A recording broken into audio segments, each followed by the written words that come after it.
بسم اللہ الرحمن الرحیم اللہم صلی علی محمد وعلی آل محمد کما صلیت علی ابراہیم وعلی آل ابراہیم انک حمید مجید اللہم بارک علی محمد وعلی آل محمد کما بارکت علی ابراہیم وعلی آل ابراہیم انک حمید مجید۔ بسم اللہ الرحمن الرحیم۔ ایک دن رسول اللہ صلی اللہ علیہ وآلہ وسلم کے گھر میں بسم اللہ الرحمن الرحیم اللہم صلی علی محمد وعلی آل محمد کما صلیت علی ابراہیم وعلی آل ابراہیم انک حمید مجید اللہم بارک علی محمد وعلی آل محمد کما بارکت علی ابراہیم وعلی آل ابراہیم انک حمید مجید۔ بسم اللہ الرحمن الرحیم۔ خاتمہ۔ بعد اس کے کہ آپ صلی اللہ علیہ وآلہ وسلم کی احادیث، بہترین سیرت، جہاد اور آپ کی ابتلاء و آزمائش کے ذکر نے ہمارے کانوں میں رس گھولا۔ ہم پر نبی کریم صلی اللہ علیہ وآلہ وسلم کے بہت سارے حقوق ہیں جن کا ادا کرنا بہت ضروری ہے تاکہ ہمارے لیے خیر کی تکمیل ہو جائے اور ہم سیدھے راستے پر گامزن ہو جائیں۔ آپ صلی اللہ علیہ وآلہ وسلم کی امت پر آپ کی جو حقوق ہیں ان میں سے چند درج ذیل ہیں۔ نمبر 1، آپ صلی اللہ علیہ وآلہ وسلم پر قول و عمل کے ساتھ ایمان لانا۔ نمبر 2، آپ صلی اللہ علیہ وآلہ وسلم کی خبر دی ہوئی ہر بات کی تصدیق کرنا۔ نمبر 3، آپ صلی اللہ علیہ وآلہ وسلم کی اطاعت کرنا اور نافرمانی سے گریز کرنا۔ نمبر 4، آپ صلی اللہ علیہ وآلہ وسلم کو اپنا حکم مانتے ہوئے آپ کے فیصلے سے راضی ہونا۔ نمبر 5، آپ صلی اللہ علیہ وآلہ وسلم کو بغیر کسی کمی و زیادتی کے آپ صلی اللہ علیہ وآلہ وسلم کا مقام و مرتبہ دینا۔ نمبر 6، آپ صلی اللہ علیہ وآلہ وسلم کو اپنا پیشوا اور نمونہ بنا کر آپ کی اتباع کرنا۔ نمبر 7، آپ صلی اللہ علیہ وآلہ وسلم کو اہل، مال، اولاد اور تمام لوگوں سے زیادہ محبوب رکھنا۔ نمبر 8، آپ صلی اللہ علیہ وآلہ وسلم کا احترام، عزت اور آپ کے لائے ہوئے دین کی مدد کرنا۔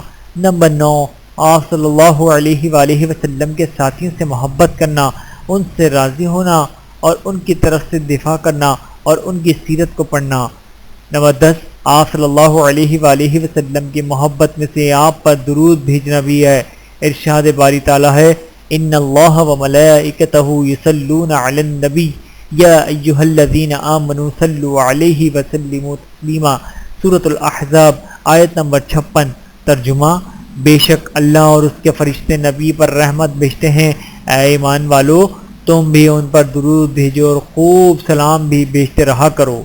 اور آپ صلی اللہ علیہ وآلہ وسلم کا ارشاد ہے، تمہارے افضل دنوں میں سے جمعہ کا دن جس میں آدم علیہ السلام پیدا کیے گئے، اسی دن سور پھونکا جائے گا اور اسی دن لوگوں پر غشی طاری ہوگی، تو تم اس دن میں سے مجھ پر کثرت سے درود بھیجا کرو کیونکہ تمہارا سلام و درود مجھ پر پیش کیا جاتا ہے۔ ایک آدمی نے کہا، اے اللہ کے رسول صلی اللہ علیہ وآلہ وسلم، جب آپ فنا ہو جائیں گے تو ہمارا اسلام آپ کو کیسے پیش کیا جائے گا؟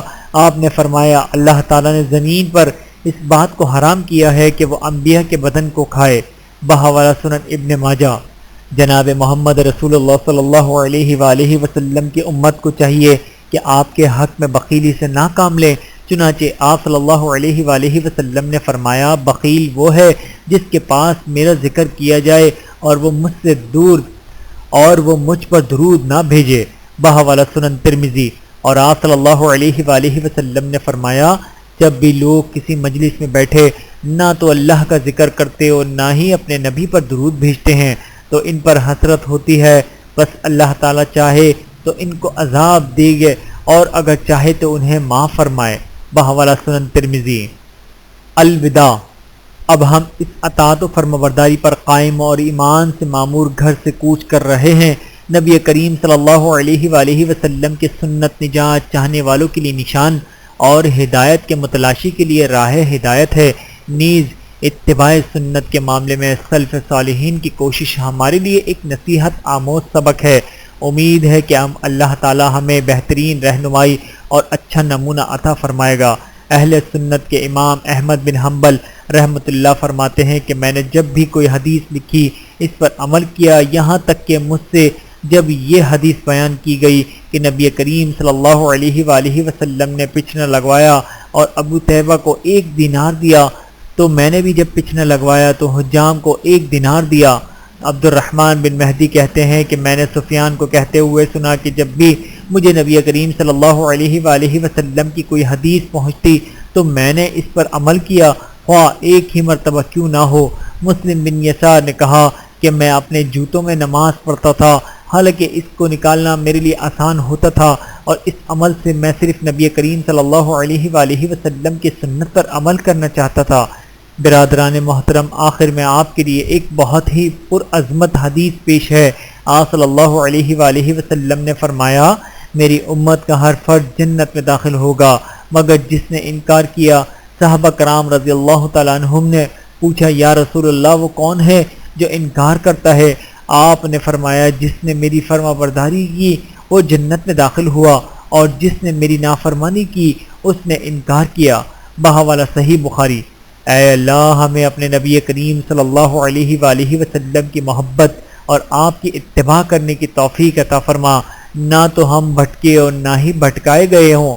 اے اللہ، تو ہمارے نبی محمد صلی اللہ علیہ وآلہ وسلم پر رحمت نازل فرما جب تک کہ راتوں اور دنوں کا سلسلہ جاری رہے، اور جب تک نیک بندے تیرا ذکر کرتے رہیں۔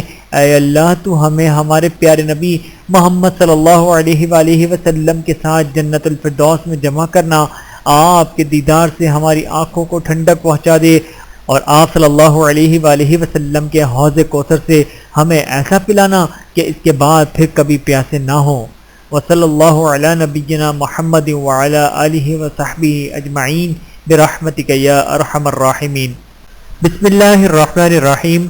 اللہم صل علی محمد وعلی آل محمد کما صلیت علی ابراہیم وعلی آل ابراہیم انک حمید مجید۔ اللہم بارک علی محمد وعلی آل محمد کما بارکت علی ابراہیم وعلی آل ابراہیم انک حمید مجید۔ ویڈیو دیکھنے کا بہت شکریہ۔ مزید ویڈیوز دیکھنے کے لیے ہمارے چینل کو سبسکرائب کریں۔ اگر ویڈیو پسند آئے تو لائک کریں۔ اچھی بات کو دوسروں تک پہنچانا صدقہ جاریہ ہے۔ جزاکم اللہ خیرا کثیرا۔ اپنا اور اپنے پیاروں کا بہت زیادہ خیال رکھیے گا، اور مجھے دعاؤں میں یاد رکھیے گا۔ Take care. اللہ حافظ۔